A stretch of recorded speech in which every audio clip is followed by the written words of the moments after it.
Let me show you how to permanently delete games on your Nintendo Switch. Now, permanently deleting games includes deleting the game itself and also the game data.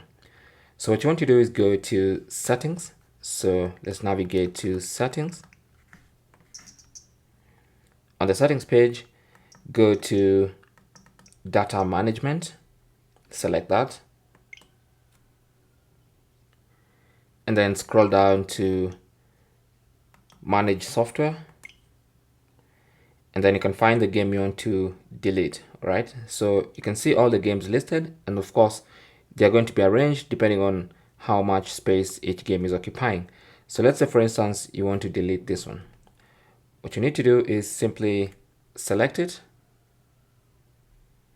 You can either tap on it or just select it like this, and then come here and select delete software.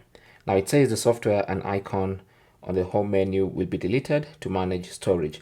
Downloadable software can be re-downloaded from Nintendo eShop.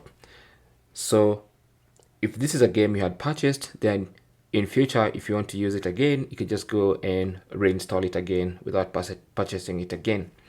So select delete software and then confirm that, and that's going to delete the software.